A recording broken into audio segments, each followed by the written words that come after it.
Episódio de hoje, contar um pouco como foi o Rally da Suécia no WRC, parte do Mundial de Rally de Velocidade, e falar sobre o Rally, parte também mundial, só que do Rally Ride, que é o W2RC, que teremos brasileiros, e tudo isso depois da vinheta.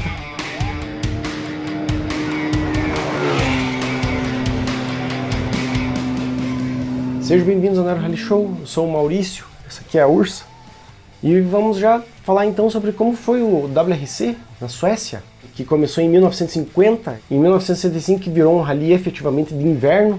Inclusive durante uma entrevista descobri que o Evans ele tem um terceiro filho, não sabia nem que ele tinha filho. A gente não, eu pelo menos não saio pesquisando sobre a vida pessoal dos pilotos, né? Então quando ele falou, quando comentaram isso, né, sobre o terceiro filho que nasceu dele em dezembro, fiquei, nossa, é mesmo, eles têm vida, além do rally, né? E esse é o único rally que é totalmente de neve e gelo no ano inteiro. Portanto, isso inclui um novo pneu da Hankook, que é o novo patrocinador de pneus desse ano, né? Começou esse ano. Então começou mais um desafio para eles, que é ver como que ficou o pneu de gelo e neve, né? O Rovanperä, inclusive, e o Lap puderam testar no Arctic Lapland, que eu já comentei no episódio passado, veja lá. E esses pneus, eles têm uma característica de ter aqueles ferrões, assim, né, os pregos para fora do pneu, de 7 mm, de acordo com o regulamento da FIA. Isso dá uma aderência até melhor no gelo do que o pneu normal no asfalto, por incrível que pareça. As maiores velocidades de rally estão no rally de gelo, totalmente de gelo, né? E esses pregões, eles fazem com que o pneu ele agarre muito bem, porque ele finca, né, como se você fincasse no asfalto, né? Então se você tivesse como fazer isso, você teria um pneu melhor ainda, né? Então as velocidades são mais altas no gelo, por incrível que pareça. E tem também mais uma curiosidade, que eu adoro falar de pneu, né? Não sei se já perceberam. Mas o pneu que é para gelo, ele é mais fino. Aí você pensa, mas quanto mais aderência você quiser, mais grosso ele tem que ser, né? Depende. Não é bem assim. Quando você muda a física do como você agarra o chão, que no caso são os pregos, se você tem uma área maior, esses pregos vão penetrar menos no asfalto, porque tem mais área. Então, como a física não é de agarrar por contato limpo, vamos dizer assim, e sim por contato de penetração, quanto mais área, pior nesse caso. Então você quer ter uma área só o suficiente para você conseguir penetrar todos os pregos o máximo possível. E se você fizer uma área muito pequena, aí os pregos vão todos penetrar, mas vão ser muito poucos pregos. Então é um limiar bem complicado você ver a espessura correta de um pneu. E bom, dessa vez foram 300 km de etapa cronometrada, e dividido em 18 etapas, estágios, melhor dizendo. E dessa vez tivemos muita troca de posição de liderança, que estava entre o Evans, o Takamoto, o Tanaki e até o Formou. Ficou um tempo ali na liderança. Foi bem interessante de ver, assim, cada especial que terminava eles mudavam a posição de quem estava em primeiro. Foi completamente imprevisível. E o Rovanperä, que eu apostei, não chegou lá, mas ele estava bem. Bom, vamos lá, né? A primeira especial, o Rovanperä já terminou em segundo e o Evans em primeiro. Aí na especial 2, o Paerre já teve um problema com o pneu devido à baixa pressão, né? Porque às vezes você, quando quer agarrar um pouco melhor, você põe uma pressão um pouquinho menor no pneu. E só que isso tem um problema. Quando você tem a pressão muito baixa, acontece às vezes numa curva quando você joga muito o carro ou que você dá uma pegada no pneu traseiro, que foi o caso dele, num bancão de areia, o pneu recebe uma força muito forte, lateral. E o pneu ele não é feito para receber muita força lateral. Aí o que acontece? Se ele não está muito cheio, ele acontece o debeating, que é basicamente o pneu se soltar da roda. Aí lascou, né? Aí é como se ele tivesse furado, mas não furou. Ele só soltou e o ar vazou. Mas daí o Evans manteve a liderança, né? Aí na especial 3 o Formou venceu. Aí na 4 o Cerderides, que é o cara que ele corre meio descompromissado, vamos dizer assim, ele se prendeu na neve. Ele precisou de uma ajuda para sair, ainda bem que tinha gente para ajudar ele, deram um empurrãozinho literalmente para ele sair. E o Oliver Solberg, ele deu um show, assim, eu que estava assistindo, nossa senhora, muito drift, assim, ele jogava o carro muito mais que os outros, foi bonito pelo menos. Aí na especial 5 o Takamoto venceu, e isso foi tudo só na sexta. Aí no sábado, e daí na especial 11, eu acho que vale mencionar, eu vou pulando assim algumas para não ficar chato, né? A 11 aconteceu o seguinte, eu estava assistindo como se fosse ao vivo, porque é muito cedo, então eu não entro em rede social, eu dou o play e vou assistindo tudo na ordem, como se eu estivesse vendo ao vivo, mas não tô. Aí eu assistindo ali, fingindo que é ao vivo, o Formol largou, e daí você viu assim que ele já freou. Ele passou daqueles 3 riscos, né, que significa aonde ele já pode, já tá valendo, especial. Aí ele faz o que ele quiser. Aí ele passou dessa placa e ele já começou a frear. Aí, freando numa reta, sabe? Aí quando eles perceberam que ele tava freando, que daí cortou pra ele, já tava, tipo, mexendo no capacete, pondo a luva, não deu pra entender nada que aconteceu. Aí ele continuou, como se nada tivesse acontecido. Aí depois eles recuperaram o replay, né, e daí mostraram, assim, ele na hora da largada ele tava assim mexendo no capacete, esqueceu de pôr o capacete, quer dizer, ele tava com o capacete, ele esqueceu de prender. E 2 erros aí, né, o primeiro erro é do piloto, que ele tem obrigação disso, né, ele sabe, ele não negou, mas o segundo erro foi dos marshals, que são a organização técnica, né, de não ter, tipo, visto que ele tava sem prender, né, e avisado, você não pode largar se não prender, né. Então teve esse erro dos 2 lados, né, mas também da parte técnica, né, talvez venha alguém vai ouvir, não sei, que isso não pode, né, não pode deixar largar sem equipamento de segurança mínimo, né. Então alguém com certeza já ouviu bastante por causa disso, né.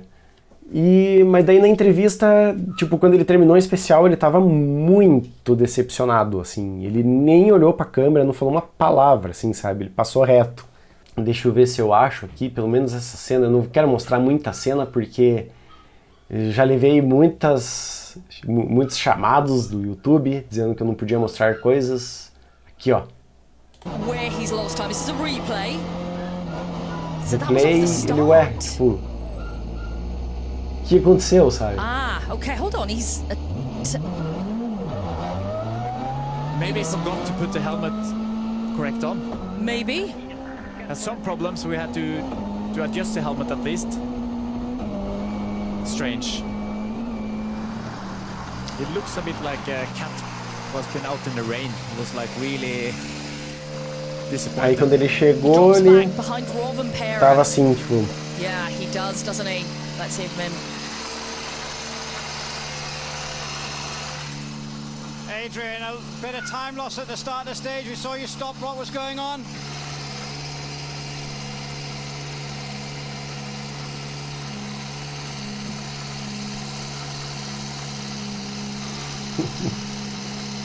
I don't think we're going to get any words out of him. That man is not happy. He's not saying a single word to us at the stop control. Então, só que assim, eu acho que por contrato, eu não sei, mas eu acho que eles, por algum tipo de contrato, eles devem ter que parar pra entrevista no final. Aí você vê que volta e meia eles não querem na entrevista, assim, eles estão, por qualquer motivo que seja, e eles param porque acham que é contrato, sabe? Que nem dessa vez. Ele não quis parar, mas ele acha que tinha que parar. Mas, enfim, né? Aí na especial 13, que é a penúltima do sábado, formou fora. Se enfiou na areia e não conseguiu sair, não tinha ninguém por perto e não teve jeito. E na especial 14, que foi um momento bem decisivo para o Takamoto, ele ficou 6 segundos atrás do Evans e o Evans ele deu uma rodada num banco de areia, mas ele não se prendeu. Aí o Takamoto conseguiu reduzir a diferença para 3 segundos, pra você ver como o Evans ele foi bem. Mesmo rodando, perdendo bastante tempo, ele deu ainda 3 segundos de margem, ele só perdeu 3 segundos dos 6 que ele tinha. Inclusive tinha umas retas bem gigantescas e o Tanaka ele chegou a pegar 198 km por hora, é assustador. E daí o Takamoto ele conseguiu ser 4 segundos e meio mais rápido que o Evans, e daí assumiu a liderança. Aí o Evans... ele, na especial 17, que é a penúltima de geral, né? Ele ficou 3 segundos e meio mais rápido. Então ficou fazendo assim, sabe, os dois. Aí na Power Stage, que é o último estágio, o Evans ele venceu.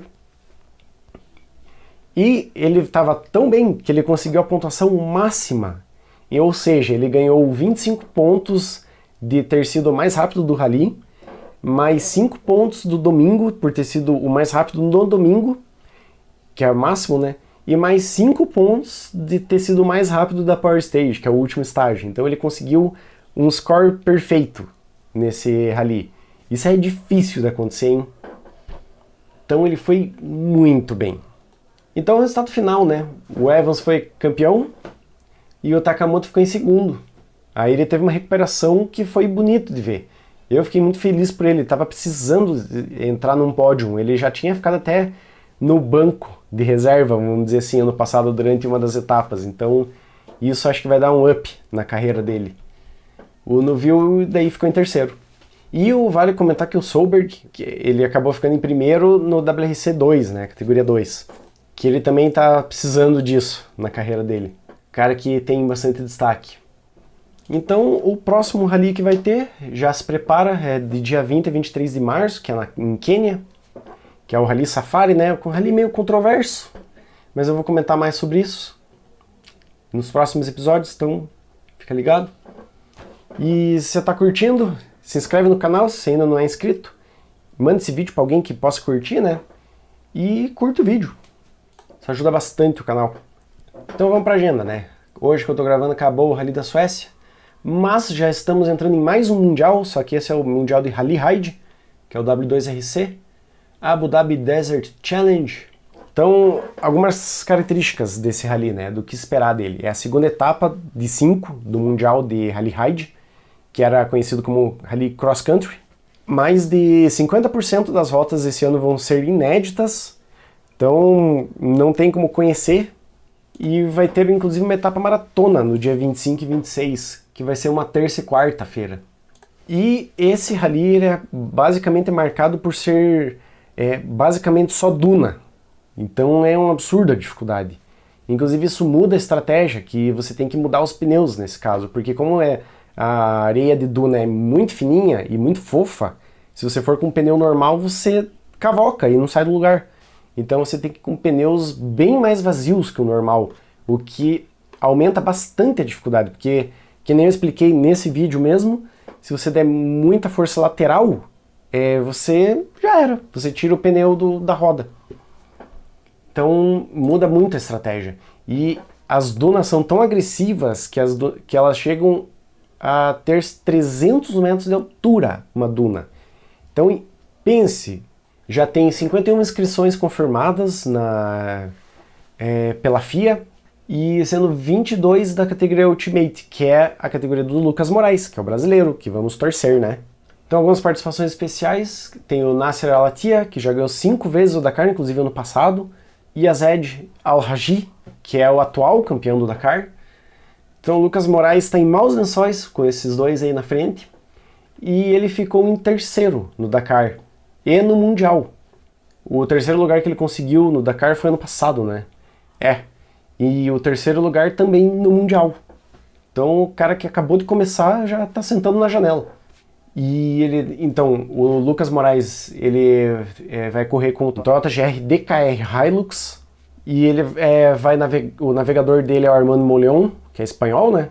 Só lembrando que ano passado, nesse mesmo rally, o carro dele pegou fogo na chegada de umas especiais e ele perdeu o carro, por causa de uma bobagem que eu vi. Agora acho que vale comentar por que isso aconteceu. Toyota até então era conhecido por não encalhar, por uma das vezes inéditas encalhou. E ele pegou a prancha de desencalhe, que é normal eles terem em rallies com dunas, assim, muita areia, e eles desencalharam o carro e beleza. Quando eles colocaram de volta, como eles não tinham muito procedimento de treino, porque os Toyotas não costumam encalhar, na hora que eles colocaram, ficou encostado no escapamento. Eu ouvi isso muito tempo depois, ele falando num podcast. E eles chegaram com o carro pegando fogo por causa de uma bobagem dessa. Agora eles estão tomando mais cuidado da onde eles posicionam a prancha, né, para não encostar. Mas tudo evolui, né? E a equipe Toyota Gazoo Racing, né? E o Marcus Baumgart também, um destaque do Brasil. Ele é da categoria Challenger, e o navegador dele é o Kleber Cincia. Eles vão correr com um Taurus T3 Max, da equipe BBR Motorsport, então vamos torcer para esses dois. E bom, acho que mesmo resumindo bastante, eu falei bastante, então eu tentei resumir o máximo possível para não ficar longo o episódio. Então agora eu vou deixar 2 vídeos aqui de recomendação. Aqui em cima eu vou deixar o vídeo falando sobre o último WRC que teve, o Rally Monte Carlo. E aqui embaixo vou deixar o vídeo sobre o Dakar, que aconteceu esse ano, e falando sobre o Lucas Moraes, né, do Dakar, que foi a última etapa. Então esses 2 vídeos, e não se esquecem, em caso de dúvida, pisa fundo e acelera.